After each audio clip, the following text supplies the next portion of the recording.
Hello friends, हमारे channel non stop love stories in Hindi में आप सभी का एक बार फिर से स्वागत है।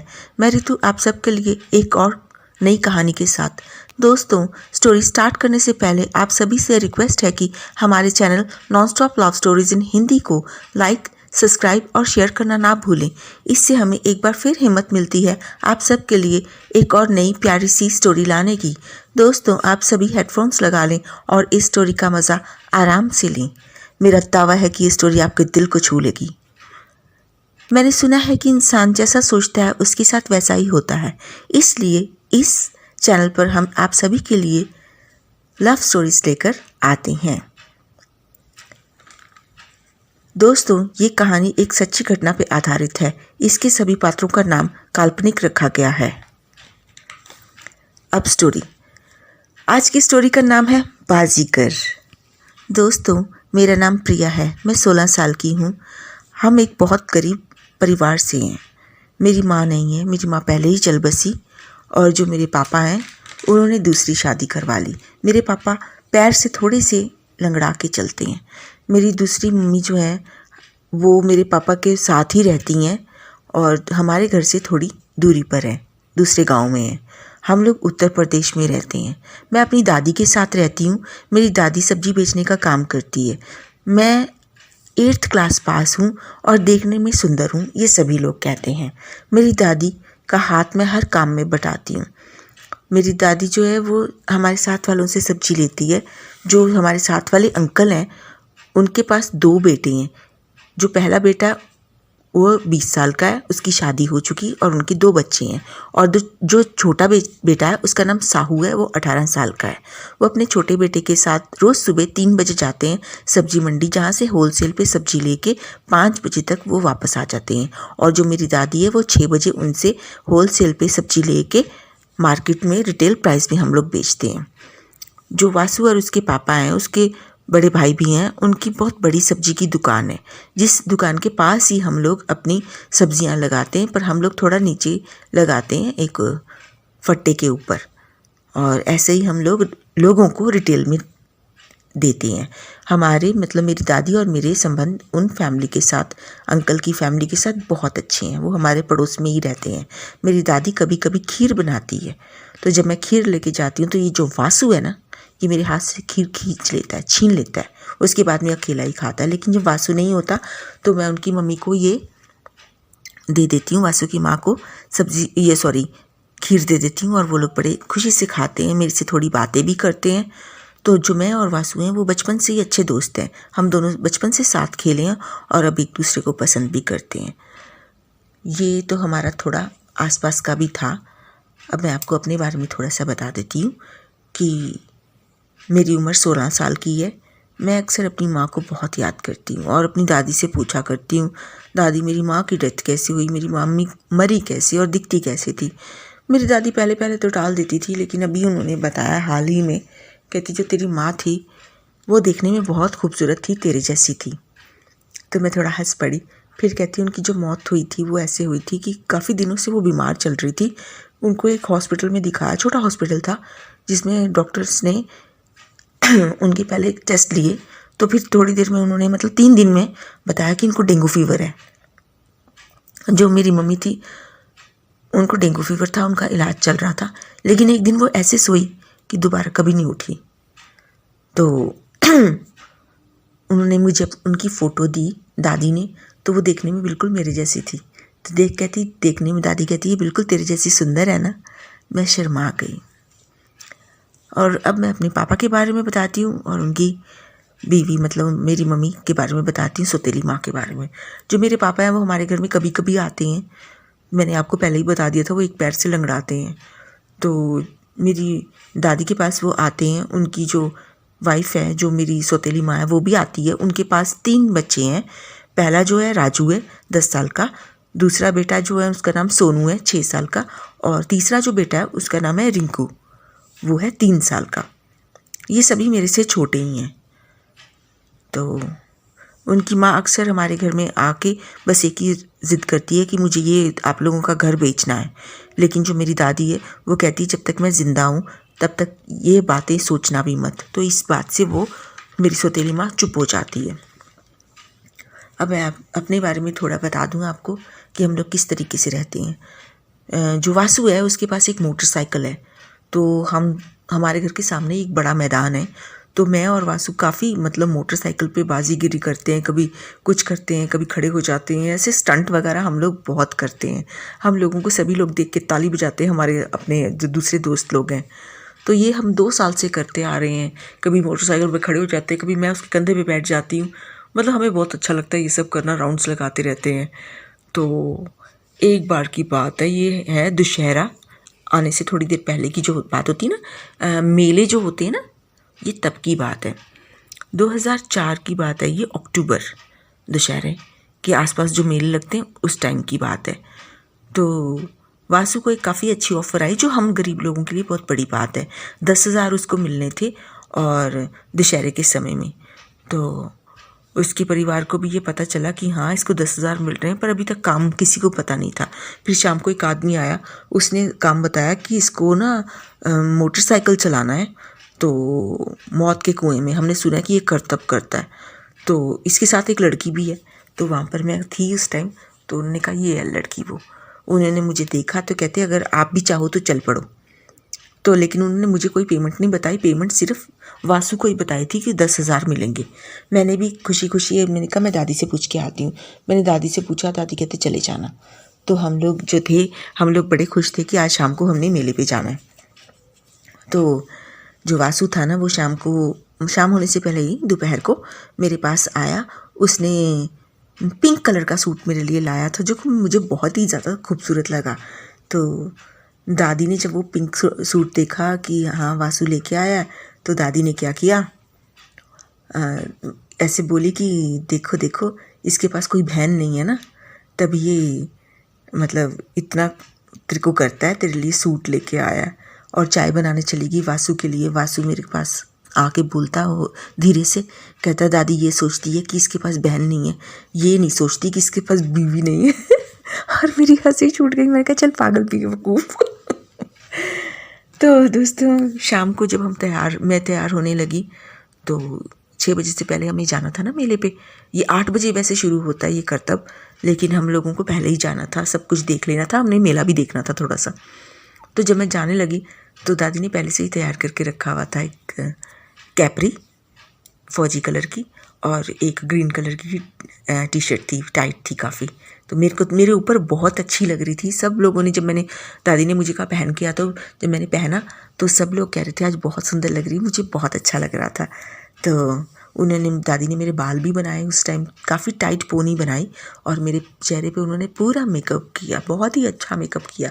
तो जब साहू आया तो साहू तो देखते ही रह गया। फिर दादी ने मुझे 2-3 पॉइंट्स बताए। उन्होंने बोला कि सॉरी वासु आया तो वासु देखता ही रह गया। तो दादी ने मुझे एक पॉइंट बताया कि नंगे पैर तूने मोटरसाइकिल के ऊपर बैठना है, और वासु को भी यही कहना है नंगे पैर रहो, इससे ग्रिप बहुत अच्छी होती है मोटरसाइकिल पे और आप लोगों का बैलेंस बना रहेगा। मैंने कहा ठीक है। तो दादी ने ये भी बोला कि वासु के चेहरे की तरफ नहीं देखना। मैंने कहा ये भी ठीक है, मैं तो मान गई। मैं कहा जैसे आप बोल रहे हो वैसे ही कर लेंगे। तो फिर उस दिन हम लोग शाम को ही मेले पे चले गए। जब हम मेले पे गए तो सब मुझे देख रहे थे और मुझे बड़ा अच्छा लग रहा था, क्योंकि मैं सुंदर लग रही थी कि सब लोग मुझे देख रहे हैं। वासु भी बड़ा खुश था कि हाँ आज तो प्रिया बड़ी सुंदर लग रही है। तो दोस्तों हमने जाके सबसे पहले आइसक्रीम खाई। मुझे आइसक्रीम खानी बड़ी अच्छी लगती है। उसके बाद हमने कोल्ड ड्रिंक्स पी। तो फिर वासु बोलता है कि प्रिया अब बंद कर खाना पीना, कि हमने इतना वहाँ पर काम भी करना है। फिर मैंने कहा ठीक है। तो हम थोड़ा बहुत मेला घूमे। उसके बाद में एक आदमी आया, कहता चलो अब, क्योंकि उनको हमने पहले बता दिया था हम यहाँ मिलेंगे। वो कहता अब चलो टाइम हो गया। तो फिर हमने कहा ठीक है। अब दिल भी थोड़ा घबरा रहा था कि इतने लोगों के बीच में जाके करतब दिखाने, पहली बार थी हमारी। तो हम लोग मौत के कुएं का जो नीचे वाला गेट था वो खुला हुआ था उन्होंने पहले से ही। तो वासु ने घर घर जुम जुम की आवाज़ में मोटरसाइकिल अंदर डाल दी, भगा दिया, और एक खटाक की आवाज़ से दरवाज़ा बंद हो गया और हम लोग चक्कर लगाने लग गए मौत के कुएं में। 1 2 3 ज़रूर ज़ूं की मेरे कान में तो आवाज़ें आ रही थी। और अलग अलग गाने जैसे होते ना मेले पे लगे होते हैं, उसकी कानों में आवाज़ें थी। लोग ऊपर से क्या हमारी वीडियो बना रहे थे। ऐसा लग रहा था हम लोग तो स्टार बन गए, ऐसा लग रहा था हम लोग इस मंच के राजा रानी हैं। तो फिर हमने शुरू मतलब उन सबको इग्नोर करके हमने अपना माइंड पहले सेट किया कि अभी हमने ये करना है, अभी हमने खड़े होना है, अभी हमने गॉगल्स लगानी है, फिर गॉगल्स उतार के उनको दिखानी है, फिर हमने नोट मुंह में डाल के दोनों खड़े हो गए। फिर टाइटैनिक पोज में हमने एक खड़े होके बैलेंसिंग की मोटरसाइकिल के ऊपर। इतने में रात थोड़ी ज़्यादा हुई तो लोगों ने अपने अपने हाथों में 100 के नोट पकड़ लिए। फिर वासु बैठ गया पीछे मतलब मोटरसाइकिल के, और मुझे कहता अब अच्छी तरह मुझे पकड़ लेना। फिर उसने ऊपर मोटरसाइकिल जहाँ पर लोग थे वहाँ पर भगाना शुरू किया और एक एक करके सबसे नोट खींचता गया और मुझे देता गया। तो मैंने भी अपनी मतलब पैंट में ना जेब में नोट भरने शुरू कर लिए। और ये इतना अच्छा हमें लग रहा था, लोग हमारी मूवीज़ बना रहे थे कैमरे में, तो ऐसा लग रहा था जैसे हम लोग तो स्टार ही बन गए। तो सचमुच ऐसा लग रहा था जैसे शूटिंग चल रही हो और इतनी लाइट्स थी, तो ऐसा लग रहा था हाँ भाई हम ही हैं, अब कोई और नहीं है। दादी ने मेरा मेकअप भी बहुत अच्छा किया हुआ था। तो मतलब मुझे ऐसा लग रहा था जैसे हम दोनों ही हैं बस, अब कोई और नहीं है दूसरा। तो फिर हम क्या है कि टाइम हो गया, रात का जैसे टाइम हुआ इसका ऑफ का, तो हम लोग आ गए, नीचे उतरे तो घर आ गए। तो जितने पैसे मिले थे, अभी तो हमें 10,000 की रकम बाद में मिलनी थी, पूरे 3 दिन के बाद में, 3 दिन का मेला था ना, तो जितने हमें पैसे मिले थे तो वासु ने आधे मुझे दे दिए, आधे उसने खुद रख लिए। तो ऐसे ही 3 दिन का मेला चला। तीसरे दिन जितने हमें पैसे मिले तो हम लोग पैसे अपने लेके आ ही रहे थे कि इतने में एक लंबा सा आदमी आया, कहता रुको। हम लोग रुक गए। उसने कहा और काम करोगे? तो वासु बोलते हैं कि हाँ बताइए। वो कहता कि अभी हम लोग कर्नाटक जा रहे हैं, वहाँ मेला लगेगा, यही मेला लगेगा, चलोगे हमारे साथ? हमने कहा हाँ। हमने कहा घर में हम पूछ के हम आते हैं, हम सुबह तक आ जाते हैं। सुबह उन्होंने चलना था। वो कहता ठीक है। हम लोग ने दादी से पूछा, उसने भी अपने घर वालों से मतलब पूछा सबसे, तो ना उसके पापा ने, ना उसकी भाभी ने और ना उसके भैया ने उसको मना किया। इधर जो थी मेरी दादी जो थी, उन्होंने भी मुझे मना नहीं किया। हम लोगों ने अपने जो कपड़े थे तो हमने वो सारे पैक किए, मेकअप का सारा सामान पैक किया। तो दादी से मैंने पूछा, दादी मैंने आपसे कुछ बातें करनी है। दादी कहती सब कुछ आके मैं तुझे सच्चाई सारी बताऊंगी, आकर बताऊंगी, अभी तो सिर्फ और सिर्फ जाने की बातें कर। मैंने कहा ठीक है। तो दोस्तों हमने वहाँ से हम कर्नाटक गए। कर्नाटक में भी हमने बहुत धूम मचाई, बहुत ही करतब करके दिखाए, बहुत अच्छी हमने बाजीगरी करी। लोगों ने हमारा काम बहुत पसंद किया, बहुत पैसे हम पे लुटाए।